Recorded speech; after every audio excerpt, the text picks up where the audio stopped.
Lelo Panyaza Voice Box tafandikubweretsereni kulankhula kwa bambo Ajasi. Bambo Ajasi ndi mpingo wa Chisilamu ndipo iwowa akuyikapo maganizo awo pamene dziko lathu boma lathu likuyendera. Nde iwowa akuti ndi okhumudwa poona kunena kuti pa mndandanda wa nduna za boma palibepo nduna ya Chisilamu. Ndi akufunsa kuti ngati tilibe nduna za Chisilamu kodi madandaulo kapena ma concerns anthu a Chisilamu akafika bwanji kuboma ngati mbomamo mulibe nduna ya Chisilamu. Ndati kalimodzi pano Panyaza Voice Box timve kuti nkhani imeneyi ikuyenda bwanji kuchokera kwa bambo Ajasi, ndipo akamaliza kulankhula mwachizolowezi timati mutiuze maganizo anu in the comment section below pompano Panyaza Voice Box. Assalamu alaikum warahmatullahi wabarakatuh. Akulu ineyo ndikulephera kupirira, ndikayang'ana kusogolo kwambiri osakhala kuyang'ana apapa, koma ndikanyamula maso anga ndikuyang'ana kutsogolo, ndikulephera kupirira.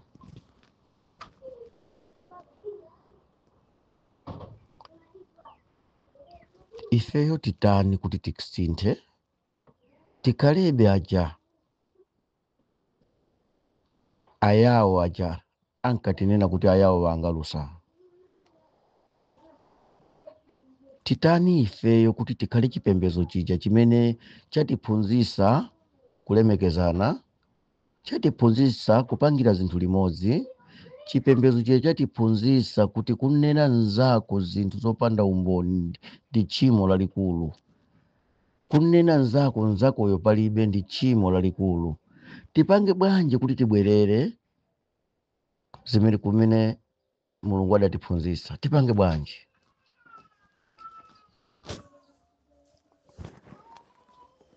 Usiku nditagona nazukanso chama 2:30 AM.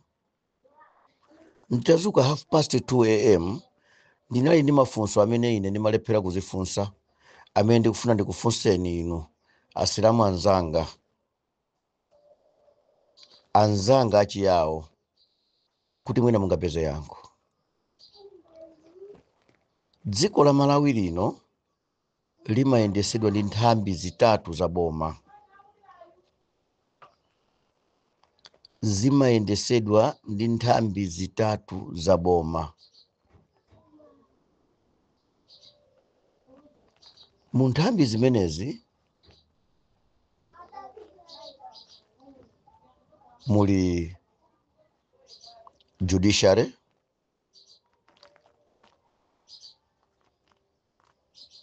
muli legislature imene parliament, komanso muli executive amene wamkulu wake ndi president.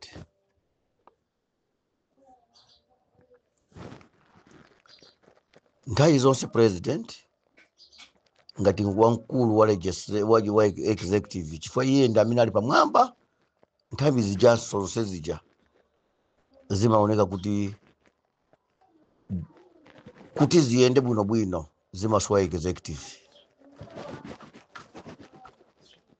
Kwapasa ndalama, kwapasa chani, kaya funafuna ndalama zoti ayiwo aziyendesera, imakhala busy kupanga zimene ndi executive.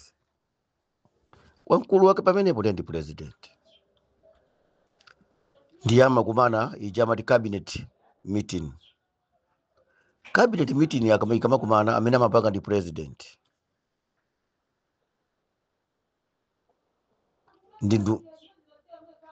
Ndi nduna zake. Ndi president Mkirisitu, vice president Mkirisitu, second vice president Mkirisitu. Ndi ma minister tikalacho saa tatuwa ndi kuti sono pali 21 cabinet ministers akupanga meeting yomanga dziko. Mu 21 cabinet ministers mu kapena tingoti mu 24 mmenemu mulibe Musilamu. kodi anthu awa akamakumana ndi kumakambirana zomanga dziko zimene azikambirana mmenemo, ifeyo asilamu tizipanga nawo contribute bwanji, kapena tizimva kuti akambirana za mtundu wanji pamene wathu mulibemo? Kodi sangangozuka lero ndi kumakambirana zinthu zina zimene zikhoza kuononga chipembedzo chathu ndi mtundu wathu? Akamati tikuononga, sikungotenga kuti angotenga mikondo nkumapanga nkumatani, kaya mfuti, kaya kugumula mizikiti, kaya kugumula zichani, ayi. Koma kutisokoneza m'maganizo ndi mfundo zina zimene ife sitingadziwe kuti akutisokoneza m'maganizo.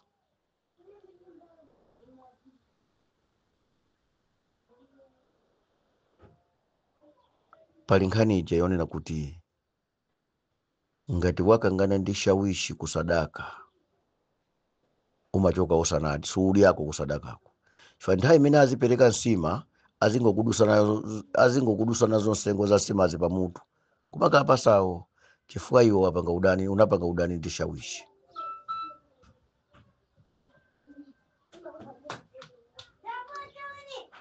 Ifeyo tili safe.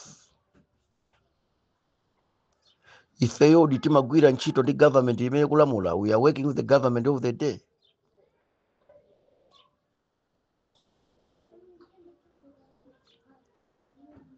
Ifeyo kuthandizira boma ali kuti liyende ndipo liyende bwino. Ndi njira ziti zimene tingathandizire? Kumbukirani kuti 65 to 70% ya misonkho imene dziko lino limayendesera, asilamu tili pasogolo kusonkhana nawo misonkho ikulu malinga ndi makampani mdziko muno. 3/4 ya makampani a mdziko la Malawi akuyendesa da amwenye, ndipo amwenye unda asilamu ndi amene akupanga contribute ndalama zambirimbiri.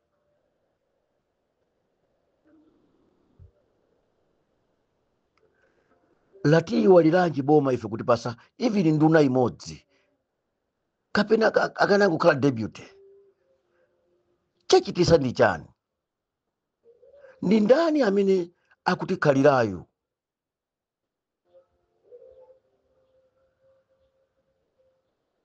Nini mafunso osowa mayankho. Mwina azinzanga muli ndi mayankho. Koma nthawi yakwana sopano yokuti tonse tiyime mbali imodzi, ndiye tinene kuti ifeyo ndi ife ayawo. Nthawi yomweyonso ifeyo ndi ife asilamu. Izizi ayi bwana, izizi titenga bwana. Apa bwana mukapanga izi ndiye kuti ife sitikukondani, koma izi mukapanga tikuyenda nanu limodzi. Uwejo kwene tuchisose chili chetu chopa tuchipate tuchikumbatire. Tagwirisidwa ntchito ambiri pofuna kuononga mayina atsogoleri amene akanatha kupulumutsa dziko la Malawi lino. Inu muli ndi chitsanzo chabwino cha Dr. Bakiri Muluzi. Atangotenga dzikoli anayamba kumunena kuti afuna kutembenuza Akhristu onse akhala asilamu. Akufuna kuavinira anthu onse kuti akhale avinidwe janthu. Zinali zoona? Kunali tikumusokoneza Muluzi m'maganizo kuti ayiwale mtundu wake, ayiwale chipembedzo chake, azilamula mwamantha. Amuluzi alamula dziko limopirira ngati simadziwa. Chifukwa cha usilamucho chimapweteka. Akadakhala kuti 1994-1999 Amuluzi president, vice president, Amuluzi president Nsilamu, vice president iso ndikutenga Nsilamu, nduna 10 za Chisilamu, anthu akadalankhula bwanji?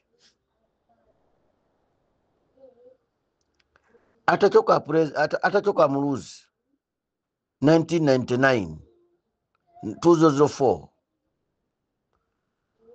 Abingu kutenga boma, vice kukhala Kassim Chilumba. chimene anaona kuti mapulani athu kuti ayende ndikumtenga Kassim Chilumba ndikumusiya pa house arrest.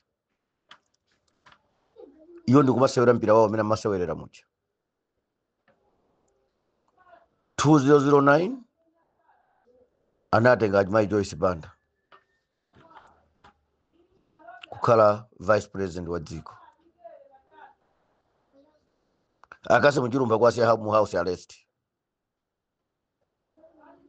Chisilamu.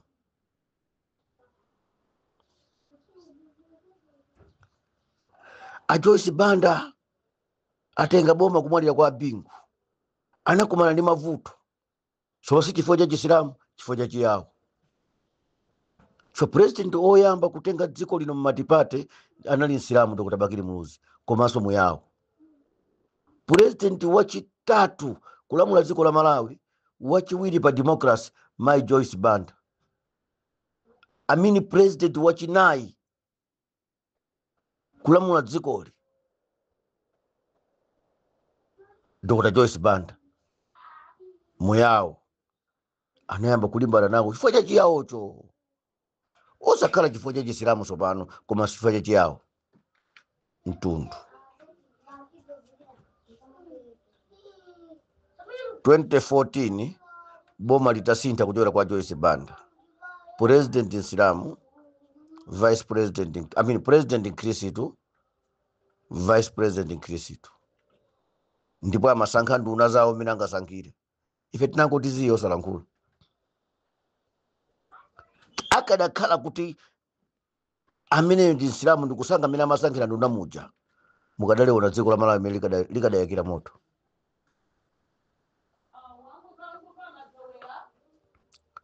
- 2019 adalephera anthu kupanga chila chilichonse chotheka ndi kupanga indosi kuti atopera akhale running mate wa APM basi zidateke.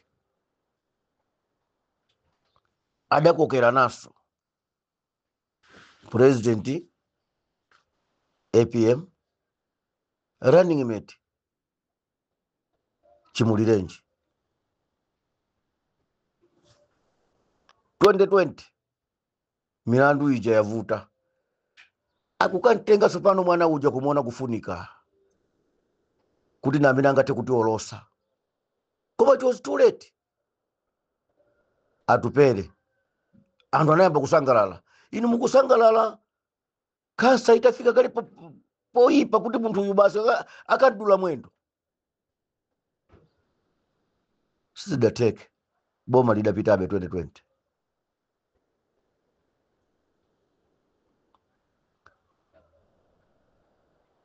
Dr. Chakwera president, vice president Saulos Chilima.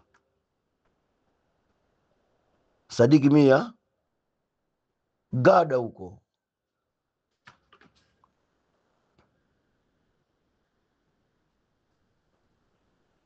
- 2025 MCP president Nkrisitu, running mate Nkrisitu. Kwa MCP kunaliba Mia Abida Mia, kunalibe Ibrahim Matola, kunaliambira Asilamu okuti akatera kwawandikitsa koma sanatero. UTM president Nkrisitu, running mate Nkrisitu. Afford president Nkrisitu, vice Chimozimozi. PP Chimozimozi. DPP Chimozimozi. UDF yoka president Nsilamu, running mate Nkrisitu. Lero boma lapita latengedwa ndi DPP kumene kuli president Nkrisitu, vice Nkrisitu, wachiwiriso kwa oyamba, wachiwiri kwa wachiwiri Nkrisituso. Nduna zonse akhristu akadakhala choncho kuti wawinayo ndatupere kapena wawina ndaditu chilungo nde wasankha nduna kasankhidwe kake kameneko, mukadaona mabungwe akulankhula, mukadaona machalichi akulankhula, kwa pano kulizi mwina ngati ndikulankhulatu ndine ndekha Justin, kwa kulibe bungwe lina lililonse la Chisilamu kapena bungwe lina lililonse lomenyera maufulu muno Malawi aona zimenezi ndikulankhula, kulibe.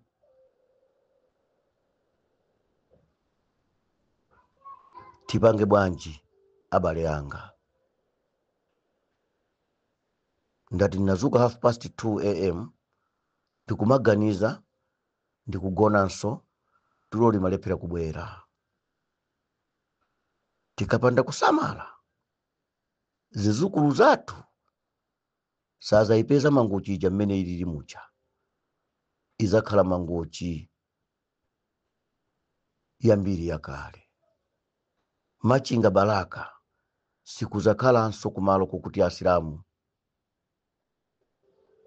ndikumene kudali asilamu ambiri. Khamu la anthu lakhamukira kumachinga, kumangochi ndi kubalaka, kumene ayamba kukwatira azichemwe ali athu aja, kwavundukula mahijabu mkumalo wesa nzipembezo. Akudziwa kuti mbewu ya chipembezo ndi mtundu ndiye munthu wa mayi. Tikangoluza munthu wa mayi mudzoti mbewu yapita. Akakwatira, akaberekerana, anaja kupita na kuchalichi. Pamuzi pango sala mizina yango sala zigogoka, koma zizukulu zonse zapita ku Chikhristu. Makomo ena ango sala zimayoka, anthu onse adapita ku Chikhristu. Kwafunsa mawu amene anasiyira ndionena kuti mkazi alibe chipembezo, mkazi ndiye osatira pamunayo, mpaka nani kuuza kuti ana aya jakujilipa. Zikundiririsa. Tiye tichitepo kanthu, tipange reclaim ma rights athu. Ndifeso nzika za dziko la Malawi timakhoma misongo, tinayenderanso kupanga contribute kayendesedwe kaboma. 61 years Malawi ili pa ufulu ozilamulira, koma tidakasalidwabe njira zosiyanasiyana. Tikumavulalira mkati koma osadziwa, tikumakhomedwa nkhonya koma osadziwa kuti tikukhomedwa nkhonya. Let's unite. Let's work together. Tiye tisatireni hadithi ya mtumiki watu Muhammad sallallahu alaihi wasallam. Chisazo adapereka sekera limozi kumpasa swahaba adatiola, koma atampasa ntolo adalepera kutiola. Ndi adanena kuti mukadzakhala malo amozi inu ngati umma ndikupanga zinthu mogwirizana, adani anu sazakulowererani. Kwa mukadzangosiyana ngati sekera ili azakupindani paliponse pamene angakupezenipo. Akuluakulu, nthawi yakwana yoti tidzuke. Mukhale ndi tsiku labwino. Ambuye azikudalisani, akutetezeni. Pomalizira kwenikweni, sindikutanthauza zolimbana ndi boma. Ayi, sindikutanthauza zolimbana ndi anthu amene azigulira malo kumachinga ndi mbali zina. Ayi, na Malawi anzathu apenachi. Boma so palibe boma lina ndi lomweli limene ife tidalivoterali, koma tisayiwale kumene tikuchokera ndi kumene tikupita. Tipange chinthu, timange nyumba yolimba kwambiri imene ipangitsa anthu kuyamba kuchita mantha ndi kudziwa kuti mtundu fuko ili ndilo ogwirizana ndipo sitingathe kuligawa. Wassalamu alaikum warahmatullahi wabarakatuh.